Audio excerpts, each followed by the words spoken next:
Faire un chien, c'est pas facile, surtout le poil.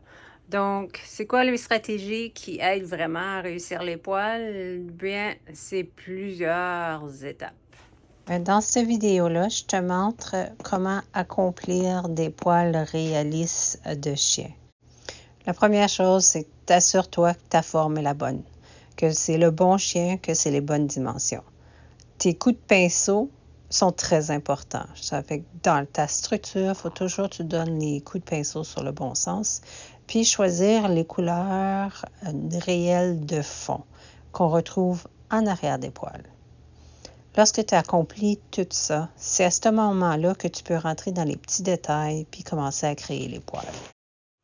Hey, l'histoire de ce pug-là, incroyable. Ben, comme tu as peut-être vu dans le passé, j'ai fait 3 gros pugs.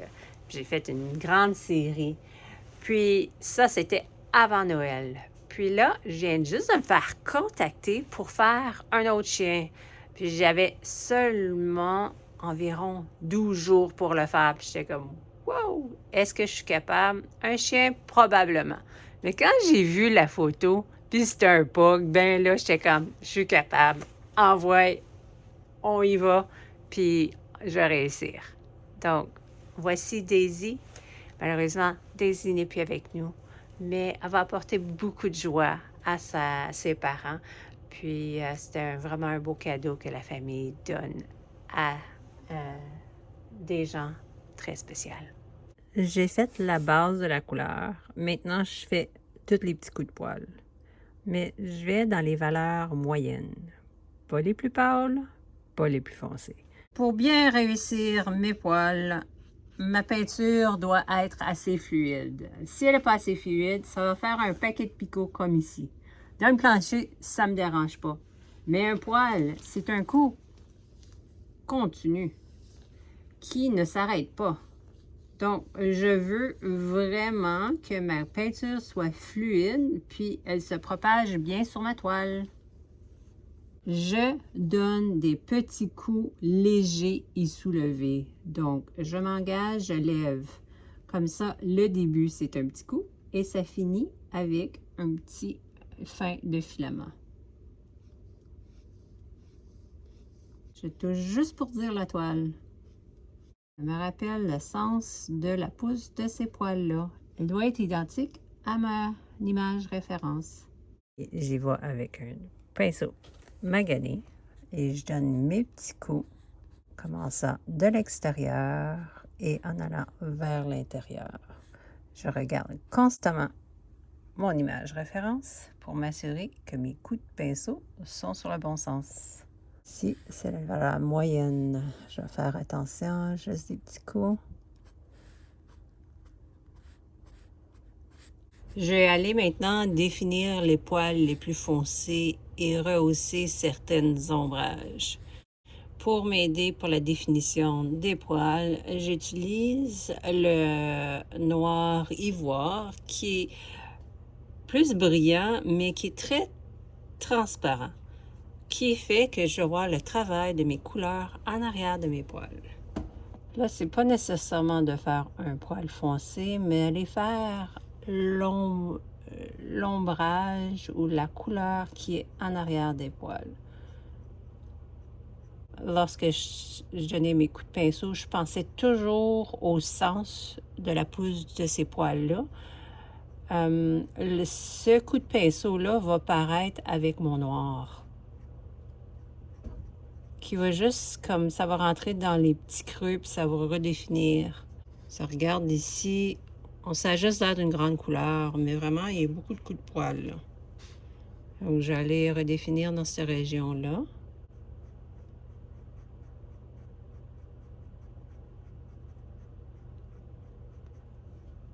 Rehausser certains creux. Mon poil de pinceau se vide, je réévalue où que je devrais aller.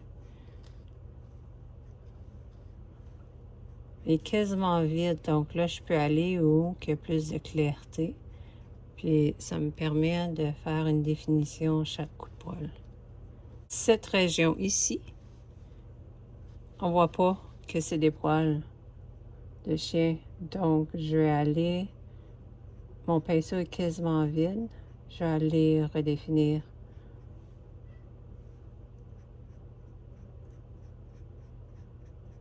Une chose très importante quand tu fais les poils, ben, c'est le pinceau magané, mais c'est aussi de ne pas trop mettre de peinture sur ton pinceau. Fait que si tu regardes en ce moment, je l'ai vraiment trop mis. Je vais enlever l'excès. Puis là, ça va être beaucoup mieux. Je vais pouvoir aller puis faire mes poils. Faire vraiment un éclat lumineux, une petite stratégie que j'adore utiliser à la fin de mes œuvres. Puis voici comment le faire. Je vais prendre de la peinture transparente, fait que le blanc transparent. Je le dilue avec de l'eau propre. Puis j'ai 2 autres pinceaux pour pouvoir étendre ma peinture. Donc, cette clarté-là, je l'ai intensifiée encore plus pour mettre vraiment les chiens en valeur, puis qu'on n'aille pas voir tous les détails en arrière. Donc, je m'en vais faire l'application. C'est un blanc transparent, donc on va voir les autres couleurs un peu en arrière. Et que là, je vais aller tout doucement en rondeur pour créer une luminosité qui va aller mettre notre chien en valeur. Si ce serait des rayons de soleil, j'irais comme ça ici. Mais c'est vraiment une lueur rayonnante qui touche les objets qui sont alentour. Il y a des petits traits ici que j'aime moins. Donc, je m'en vais à ce moment-là, c'est là que j'utilise mon pinceau propre. Puis, je vais aller tout doucement essayer d'enlever ces traits-là. Puis, mon sujet ici, ça a enlevé beaucoup ma définition. Ça fait que je vais juste enlever la peinture que je viens d'appliquer. Fait que je pousse ça ici dans les petits coins qui sont mes poils. Puis ça va vraiment créer un effet de rayonnance sur le dessus de mes poils. Je dois agir vite avant que ça sèche. Si ça commence à sécher, j'ai plus de pouvoir de manipuler cette peinture-là. Je considère aussi mes ombrages que je ne veux pas me débarrasser. Ici, en dessous de la toile, la table, il y a une grande ombrage, fait que j'enlève cette pigmentation-là. C'est avec ce pinceau-là humide, il faut vraiment que j'enlève souvent les pigmentations en utilisant une napkin avant de retourner pour continuer à travailler le sujet. Ça donne bien en faisant ça, mais je pousse cette pigmentation-là sur le coin, puis ça cause une rayonnance sur l'objet. Là, ce serait le fun d'aller le rehausser, mais je dois laisser sécher puis retourner plus tard pour le finir.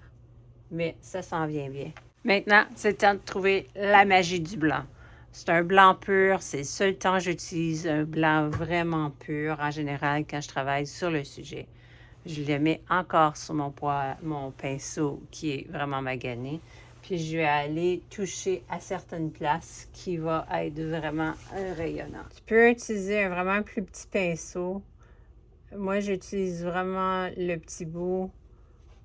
Qu'est-ce que j'aime, c'est que, oui, ça va être une surprise ou que ça s'applique, mais c'est plutôt à cause que mes poils, ce pinceau-là, il pousse vraiment sur tous les bords d'une différente façon. Donc, je fais plusieurs poils en même temps, mais ils ne sont pas identiques. Là, je n'ai mis trop par extant. Toujours un pinceau à côté, si jamais j'en mets trop par extant, je m'en vais le séparer. Puis direct ici, la lumière la frappe vraiment beaucoup, donc je vais aller juste pour dire que je touche sur le dessus pour créer cet effet lumineux. Touche presque pas là.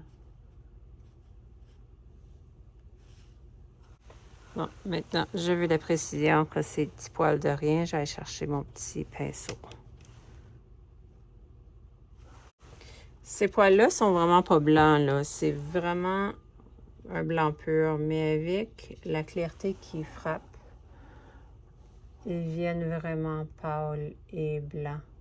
Puis je pense que ma clarté en ce moment vient d'en arrière. Donc, le poil en avant, il est une couleur, puis direct sur le boucle où que la clarté du jour le frappe vraiment, ben là, va être très pâle. À la fin, c'est le blanc titan, il n'est pas transparent, donc je m'assure que mon pinceau il est vraiment vide avant de donner les derniers petits éclats, parce que je veux pas qu'il y ait une grosse quantité qui tombe. Je fais juste toucher ici et là pour vraiment causer un éclat final aux poils qui sont les plus importants. Maintenant, le temps de faire les moustaches.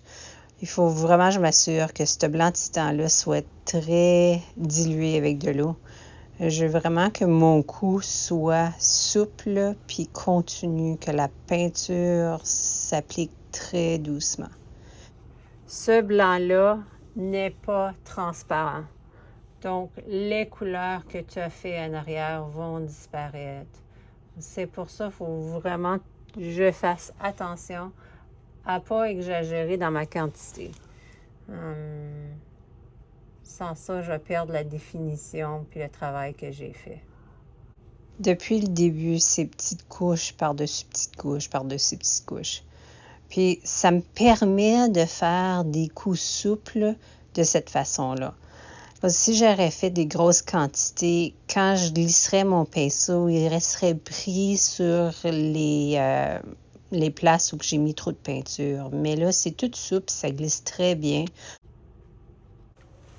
Et voilà, mes poils de mon beau petit pug sont terminés. Donc, dans cette vidéo, je vous ai vraiment montré les étapes pour faire des poils. Travailler sur les poils de couleur moyenne. Et ensuite, on va aller dans la couleur foncée pour finir à la fin avec vraiment l'éclat des couleurs les plus brillantes.